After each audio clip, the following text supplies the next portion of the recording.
Welcome to bird media. నేను మీ పవన్ కృష్ణమూర్తి.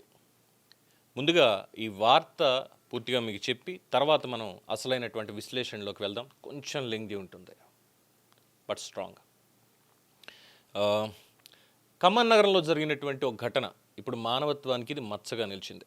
12 ఏళ్ల బాలిక మీద ఒక కామాంధుడు లైంగిక దాడికి ప్రయత్నించి తన నేరం బయటపడుతుంది అనే భయంతో 3 అంతస్తుల భవనంపై నుంచి కిందకి తోసేసిన దారుణ ఘటన ప్రస్తుతం చాలా సంచలనాత్మకం అవుతోంది.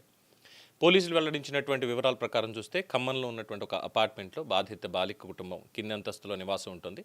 అదే భవనం పై అంతస్తులో 57 ఏళ్ల మహమ్మద్ గౌస్ పాషా 57 ఏళ్ల మహమ్మద్ గౌస్ పాషా అక్కడ నివసిస్తున్నాడు. కొంతకాలంగా కన్నేసిన అతడు జూన్ 6వ తేదీన భవనం పైకప్పుపైకి తీసుకువెళ్ళి అక్కడ దాడికి ప్రయత్నించినట్టు ఆరోపణలున్నాయి. ఇక్కడ నేను దాడి అంటున్నాను దానికి ముందు, ఎందుకంటే సెన్సార్ అనేది ఉంటుంది కాబట్టి, పాక్సో ఉంది కాబట్టి ఆ దాడి ఏంటి అనేది మీరు అర్థం చేసుకోగలరని నా అభిప్రాయం. అయితే ఇక్కడ విషయం బయటపడకుండా ఉండాలనే ఉద్దేశంతో తనని 3 అంతస్తుల భవనంపై నుంచి కిందకి తోసేసినట్లు పోలీసులు గుర్తించారు. కింద పడిన భారీ శబ్దం విని బయటకు వచ్చిన బాలిక తాత రక్తపు ముడుగులు పడి ఉన్న మనవరాలను చూసి షాక్కి గురయ్యాడు. వెంటనే స్థానికుల సహాయంతో ఆమెను ఆసుపత్రికి తరలించారు. ఈ ఘటనలో బాలిక వెన్నుపూస, చేతులు, కాళ్ళు, పక్కటెముకలకి తీవ్ర గాయాలయ్యే ప్రస్తుతం వైద్యుల పర్యవేక్షణలో చికిత్స పొందుతోంది. బాధితుల తండ్రి ఫిర్యాదు మేరకు పోలీసులు హత్యాయత్నం, పాక్సో చట్టం కింద కేసు నమోదు చేసి దర్యాప్తు చేపట్టారు 2 రోజుల క్రితం. అయితే బిఫోర్ దట్ తల్లిదండ్రులు భావించింది ఏంటంటే పొరపాటున కాలు జారి పడిపోయిందేమో అని అనుకున్నారు. కానీ అపస్మారక స్థితి నుంచి బయటపడినటువంటి బాలిక చెప్పినటువంటి వివరాలతోటి పోలీసులు పాక్సో కేసు కూడా నమోదు చేయడం జరిగింది. దీంట్లో బాలిక వాంగ్మూలం, వైద్య పరీక్షలు, సేకరించినటువంటి ఆధారాలు, వీటి కారణంగా ఈ మహమ్మద్ గౌస్ని అరెస్ట్ చేసి రిమాండ్కి తరలించారు.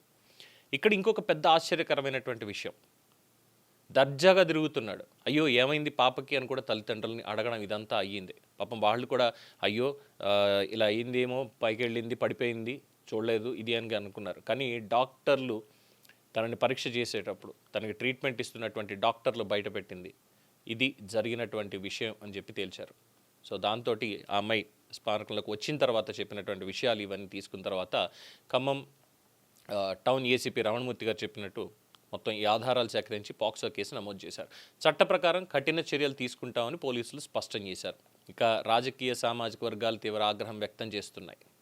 అవుట్ ఆఫ్ ద బాక్స్ ఎందుకనంటే దీంట్లో 3 స్పందించారు. మాజీ మంత్రి పువ్వాడ అజయ్ కుమార్ చాలా అమానుషం, బాధిత బాలకు కోరుకుని ఇంటికి చేరే వరకు వైద్య సహాయం ఖచ్చితంగా అందించేందుకు బీఆర్ఎస్ అండగా ఉంటుంది అని ప్రకటన. First thing.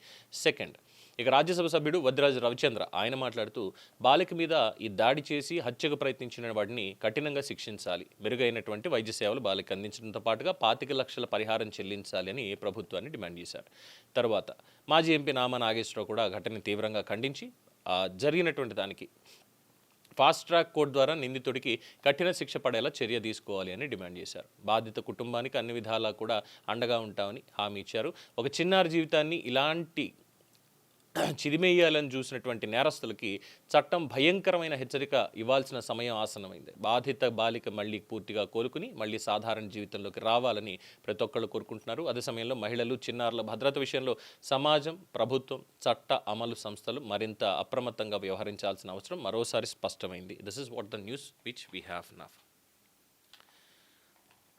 ఎగ్జాక్ట్గా నెల రోజుల క్రితం, ఇక్కడ పేర్లు చెప్పొచ్చు, తప్పేమీ లేదు. ఎందుకు అని అంటే ఇదే బీఆర్ఎస్ పార్టీ ఈరోజు వాళ్ళు చెప్పాల్సినటువంటిది ఉంది. అలాగే మహిళామణులు కొంతమంది, జర్నలిస్టులు కొంతమంది మైకులు పట్టుకుని పరిగెత్తినటువంటి వాళ్ళు, ఇక పెయిడ్ క్యాంపెయిన్స్ నడిపించినటువంటి వాళ్ళు, పోస్టర్లు వేసిన వాళ్ళు, మెట్రోలోకి వెళ్ళి చేసినటువంటి వాళ్ళు, కేంద్ర హోంశాఖ సహాయ మంత్రి బండి సంజయ్ గారి కుమారుడు బండి భగీరథ్ ఏదైతే కేసు ఉందో ఇప్పుడు దాంట్లో నడుస్తుంది కాబట్టి మిగతా పేర్లు ఏం తీసుకోవాల్సిన అవసరం లేదు. ఆ ఇన్సిడెంట్ అంతా అందరికీ తెలిసినటువంటిదే. ఏం జరిగింది, ఎలా జరిగింది, కోర్టులో వాదోపవాదాలు ఎలా అయ్యాయి, అలాగే ఉన్నటువంటి ఆధారాలు ఎలాగా చెప్పారు, అంటే పాక్సో కేసు నమోదు అవ్వకుండా ఉండాలి అని, తర్వాత కేసు ఎలాగో నమోదవుతుంది ఏంటి అనే దాని మీద అక్కడ ఉన్నటువంటి ఆధారాలు ఏంటని దాని మీద చెప్పినప్పుడు వెంటనే బీఆర్ఎస్ పార్టీకి సంబంధించినటువంటి వాళ్ళు కావచ్చు, లేదంటే కాంగ్రెస్కి సంబంధించిన వాళ్ళైనా సరే, ముఖ్యమంత్రి గారు అయితే చెప్పారు, ఖచ్చితంగా పాక్సో కేసు నమోదు చేశాం మేము, మా చట్టం తన పని తాను చేసుకుపోయింది, ఇక్కడ బండి సంజయ్ అయినా ఇంకోళ్ళని నేను ఆలోచించేది లేదన్నారు. సరే, ముఖ్యమంత్రిని పక్కన పెడితే కాంగ్రెస్ పార్టీకి సంబంధించినటువంటి వాళ్ళు కొంతమంది కావచ్చు, అలాగే బీఆర్ఎస్ పార్టీ ప్రధానంగా బండి సంజయ్ మీద చేసినటువంటి బంబార్డ్మెంట్ ఇప్పటికీ ఇంకా మర్చిపోలేదు కదా ఎవరు.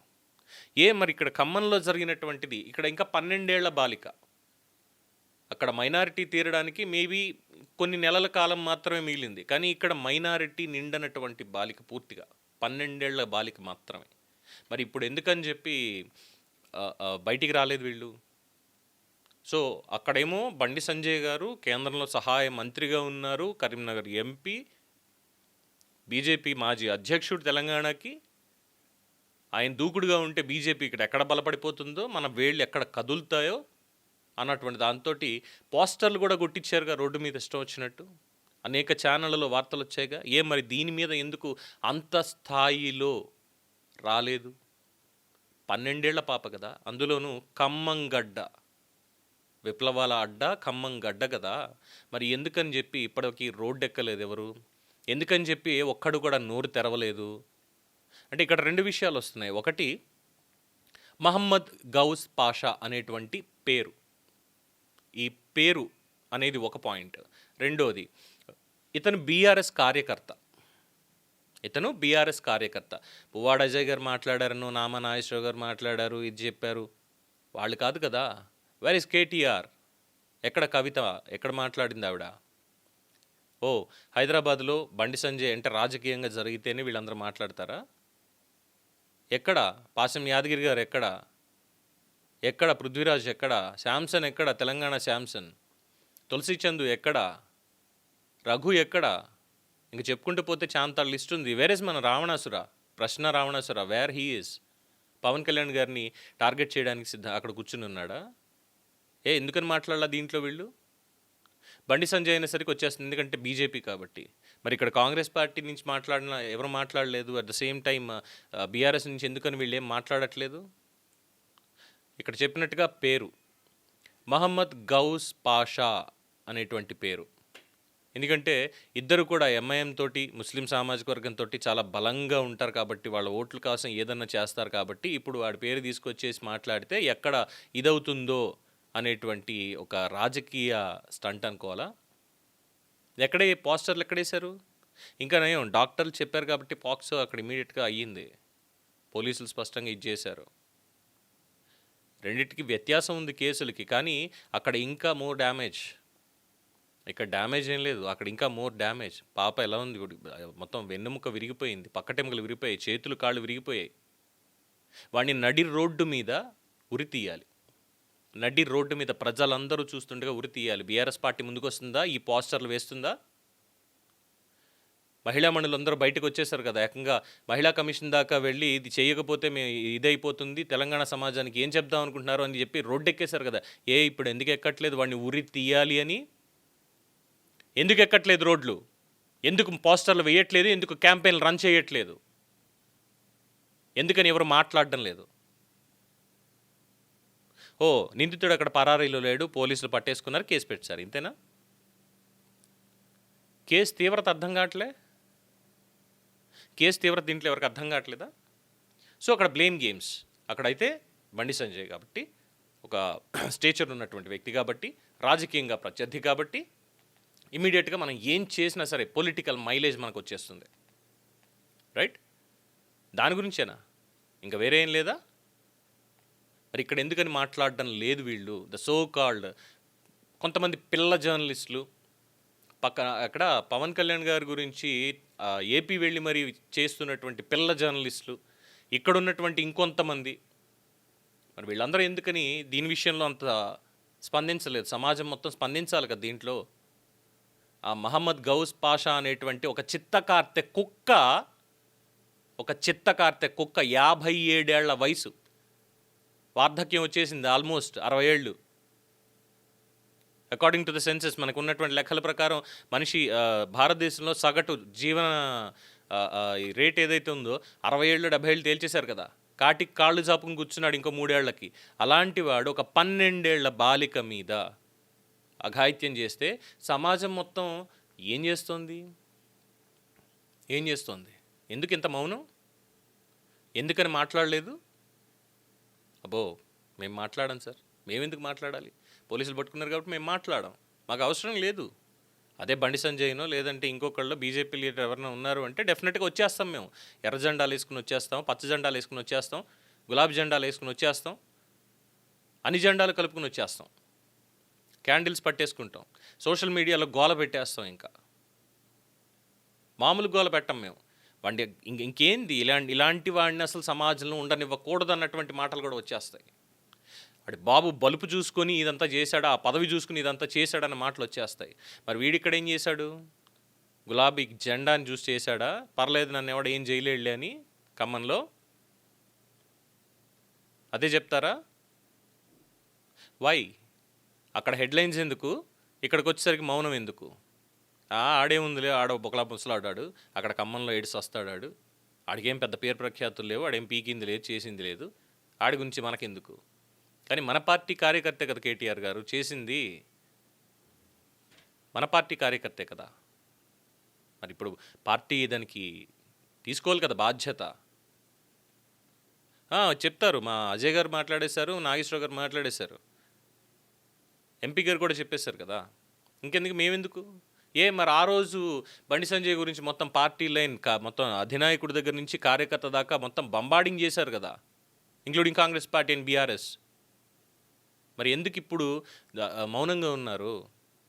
రండి, రోడ్డు ఎక్కండి, పోస్టర్లు వేయండి. ఆ మహమ్మద్ గౌస్ పాషా అనేటువంటి ఆ చిత్తకార్తె కుక్కని నడి రోడ్డు మీద ప్రజలందరూ చూస్తుండగా ఉరి తీయాలి అని చెప్పి పోస్టర్లు వేయండి.